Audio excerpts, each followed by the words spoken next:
गाजियाबाद में बड़े धूमधाम से मनाई गई संत रविदास जयंती। कार्यक्रम में बतौर मुख्य अतिथि आए अफजाल अंसारी व विधायक बेदीराम। खबर गाजीपुर के शादियाबाद से है, जहां शादियाबाद में हर वर्ष की भांति इस वर्ष भी संत रविदास जयंती बड़े धूमधाम से मनाई गई। इस मौके पर लगभग 30 गांव के लोगों के द्वारा हर वर्ष की भांति इस वर्ष भी संत रविदास जयंती के मौके पर जुलूस निकाला गया। यह जुलूस शादियाबाद थाना चौराहा होते सर्वोदय स्कूल से होते पुरानी बाजार होते वापस जुलूस अपने अपने गांव में संपन्न हो गया। कार्यक्रम में आए समाजवादी पार्टी के सांसद प्रत्याशी अफजाल अंसारी व जखनिया विधायक बेदीराम मौजूद रहे।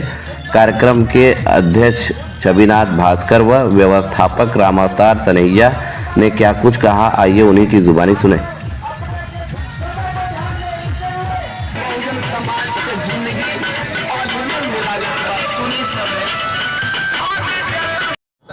क्या नाम है आपका? मैं छविनाथ भास्कर हूँ, इस आयोजन समिति का अध्यक्ष हूँ। संत रविदास जयंती के बारे में आप क्या जानते हैं? आज से 667 वर्ष पूर्व एक काशी प्रांत में सतगुरु रविदास महाराज जी का जन्म हुआ था। जिस समय एक मानव में एक ऐसा विशेष वर्ग था जिसको मानवीय अधिकारों से वंचित किया गया था। वैसे समय सतगुरु रविदास महाराज जी का जन्म पाखंडियों, अंधविश्वासियों के देश प्रदेश या राज्य में कहिए उनका जन्म हुआ था। ऐसे में सतगुरु महाराज जी ने अपने बेबाक विचारों वाणियों द्वारा इस संत दुनिया को ये उपदेश दिया कि ये आडंबर पाखंडवाद झूठा है। और उन्होंने कहा था कि मन चंगा तो कठौती में गंगा, अर्थात उनके कहने का मतलब ये था कि आपका विचार अगर सही है, तन मन कर्म से आप सही हैं, तो आपको किसी पाखंड की ज़रूरत नहीं है। और सतगुरु रविदास जी की पूरा मतलब देश में और जो उस समय की ऊंच नीच छुआछूत जाति पात की व्यवस्था थी, सतगुरु रविदास महाराज जी ऐसे राज की कल्पना कर रहे थे, ऐसा देश बचाना चाहते थे कि उन्होंने कहा था कि ऐसा चाहूँ राज्य जहाँ सबको मिले अन्न, छोट बड़ सब सम बसे रविदास रहे प्रसन्न। जुलूस निकाला जाता है, कितने गांव का जुलूस होता है? यहाँ कम से कम 30 गांव के लोगों का जुलूस आया था। आपके जबरापर, परेमा, बैरमपुर, मुस्तफ़ाबाद, मुबारकपुर, चौरी, रसूलपुर, गोड़ारी, चकमताब, गुरैनी, जमीन जयदेव, रकबा और इधर टड़वा और आपके जो है टड़वा बसेवा, हुसैनपुर, खतीबपुर, मुबारकपुर से 2 जुलूस आता है, सुरूरपुर, जयंती और इधर आपके बरईपारा और मुबारकपुर, कस्बा दयालपुर, सरासदकर इत्यादि गांवों से झांकी आती है। कार्यक्रम में मुख्य अतिथि के तौर पे कौन कौन आए? कार्यक्रम के मुख्य अतिथि हमारे लोकप्रिय सांसद माननीय अफजाल अंसारी थे और विशिष्ट अतिथि माननीय बेदीराम जी थे। क्या नाम है आपका? रामावतार सनैया।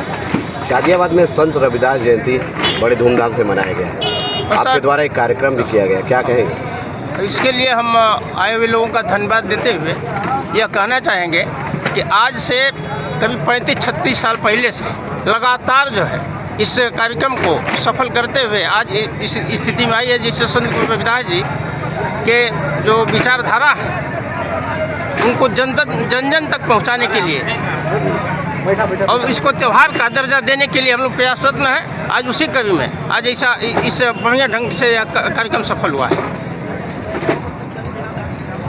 खुला करके और वहां जाके चाय पीते थे।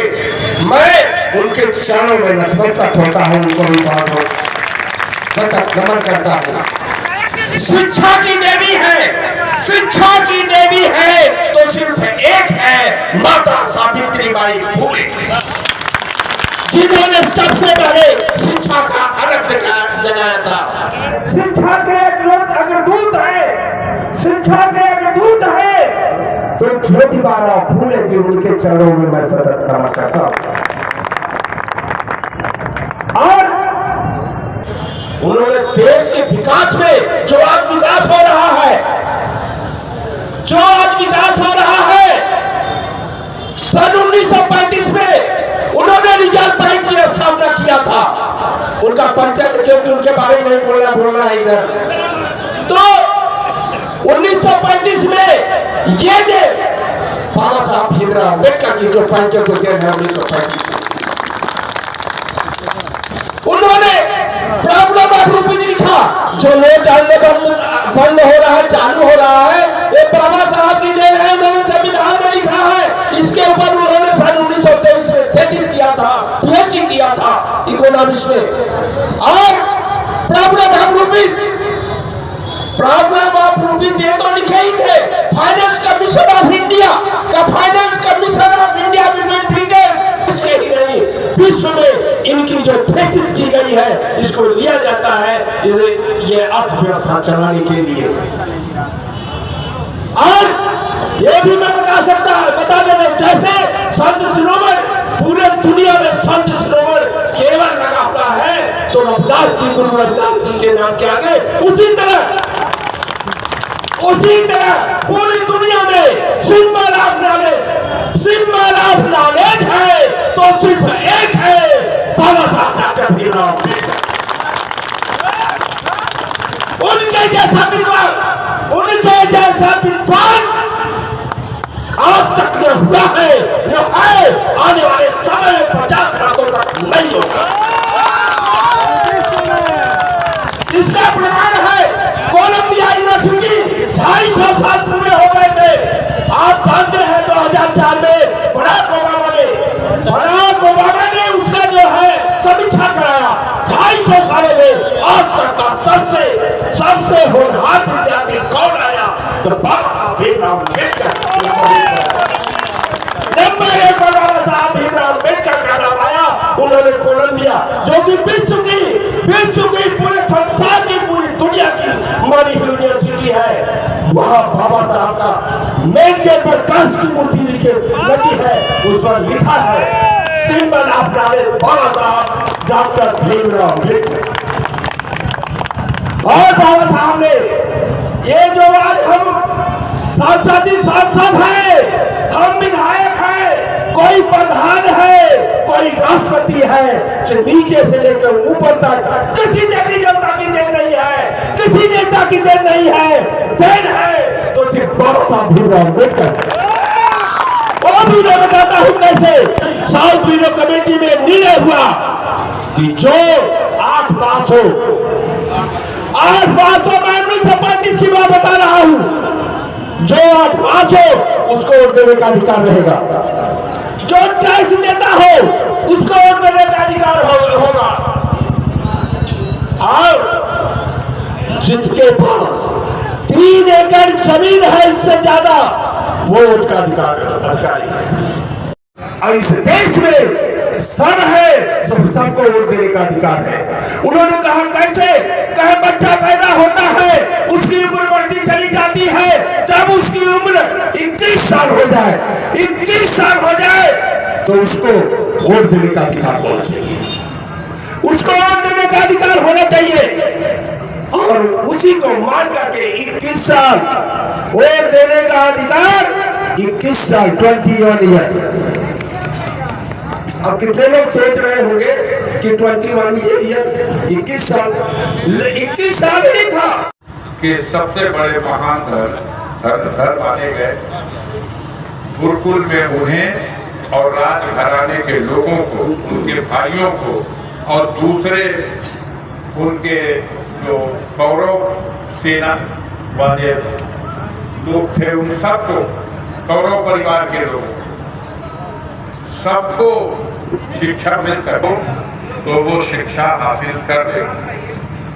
गुरु रविदास जी भी जिन दिनों काशी का मामला हो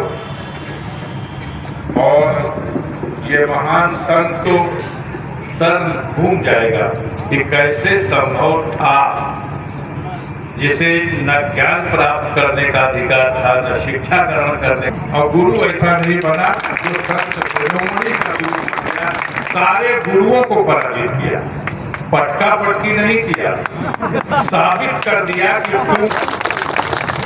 व्यवस्था में जो बुराइयां हैं लोग पैदा हुए जिन्होंने उस बुराई को खत्म करने के लिए रास्ता बताया, दिशा दिखाई। उस दौर में भी उनका यही कहना था कि जो ढोंग है, जो पाखंड है, उसे बेनकाब करना चाहिए और जो सत्य है उसे विजय मिलनी चाहिए। अफसोस की बात है कि सदियां गुजर गई, अफसोस की बात है सदियां गुजर गई, लेकिन ढोंग आज भी अपने काम में अपनी ताकत के बल पर आज भी सत्य से ऊपर, ढोंग सत्य को चुनौती दे रहा है। हमारे देश में या दुनिया के किसी देश में जो व्यवस्थाएं चलती हैं, वो व्यवस्था चलाने वाले के नजरिए से चलती। एक दौर था जब राजा महाराजा और नवाब हुआ करते थे, तो उनका संविधान उनके मुंह से निकली हुई बात ही कानून होती थी।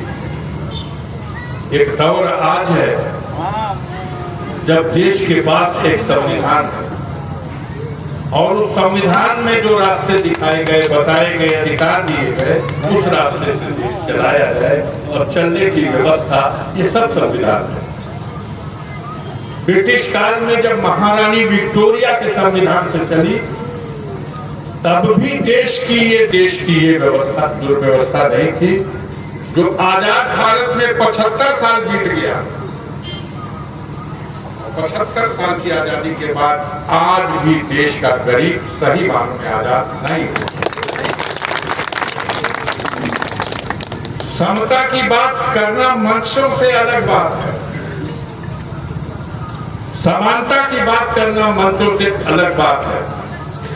व्यवहार में देख लीजिए, पहला कदम असमानता की तरफ बढ़ रहा। कुछ ऐसे लोग हैं जिनकी मान्यता ही है कि सब बराबर हो ही नहीं सकता। हम ऊपर थे, हम ऊपर हैं, और जहां ऊपर और नीचे की बात आई वहां समानता का बुनियादी फर्क यही पैदा हो जाता है। अगर समानता को स्वीकार कर लिया जाए तो उसके बाद विषय आएगा ज्ञान का, उसके बाद विषय आएगा योग्यता का। आपके पास योग्यता हो, आपके पास ज्ञान हो, आपके पास शिक्षा हो, लेकिन हमारा समाज तैयार नहीं है आज भी उसको समाज में सम्मान देने के लिए। ये सच्चाई है, आप अपने अपने जगह पे देखिएगा। इसके लिए आवश्यकता है कि जो इन गुरुओं ने, जो उस महान शख्सियत ने जिसे बाबा साहब भीमराव अंबेडकर के नाम से आज दुनिया लोहा मान गई, अमेरिका, इंग्लैंड, भारत के तो हम लोग हैं और चिराग के तले अंधेरा है। बाबा साहब भीमराव अंबेडकर को भारत रत्न कब मिला? मरणोपरांत। सोचिए कभी इस पर। जिसने देश को संविधान दिया, जिसने देश को कैसे चले इसकी दिशा दी। अंग्रेजों के जाने के समय तो राजा डुमराव के वंशज, काशी नरेश के वंशज, नवाब शुजाउद्दौला के वंशज तो चाहते थे कि हमारे बाप दादा का ये हिंदुस्तान था, हमारी रियासतें थी, अंग्रेज जाए तो फिर से हमारी रियासतें स्थापित हो। अगर संविधान नहीं होता तो हम फिर आज राजतंत्र के गुलाम होते। संविधान ही है जिसने हमें आपको आजादी दी है और संविधान को बचा रखिएगा। देश तो पहले भी था, देश हमेशा रहेगा। देश की व्यवस्था कौन चलाए और किस रास्ते से चलाए, सवाल इस बात का है। अगर बाबा साहब भीमराव अंबेडकर के संविधान को हटा दो तो देश गर्त में चला जाएगा और उस मुकाम पे पहुंच जाएगा जब गरीबों की घर की महिलाओं को अपनी छाती पर पल्लू रखने का भी अधिकार नहीं था। वो भी देश भारत था। हम भारत की माटी का तिलक करें, लेकिन किस माटी का तिलक करें? उस माटी का जहां आज भी गरीब की इज्जत को इज्जत, शिक्षा का प्रबंध है और शिक्षा हासिल करके कंपटीशन के माध्यम से भी लोग स्थान प्राप्त कर रहे हैं। लेकिन समाज जो असली चीज है, समाज में आज भी हम सम्मान देने को तैयार नहीं है। ये असमानता दूर होगी जब आपका संविधान स्थापित रहेगा। मेरी कम दृष्टि देख रही है कि भारत का संविधान भी आज संकट में है। हम अपने नौजवानों से कहना चाहते हैं, हम लोग तो 72 साल उम्र हो गई और हमारी उम्र के बैठे हुए सारे लोग ये अरमान रखते हैं कि हम रहे या ना रहे, लेकिन हम अपनी पीढ़ी को एक आजाद ही भारत दे के जाए, बाबा साहब भीमराव अम्बेडकर के रास्ते पर चलने वाला भारत दे के जाए। और एक तरफ वो प्रयास करने वाली ताकतें हैं जो भारत से इस संविधान को हटाना चाहते हैं, इस संविधान को हटा करके फिर उस सड़ी गली व्यवस्था को लाना चाहती हैं जिसमें ऊंच और नीच के नाम पर सारी व्यवस्थाओं का फैसला होगा।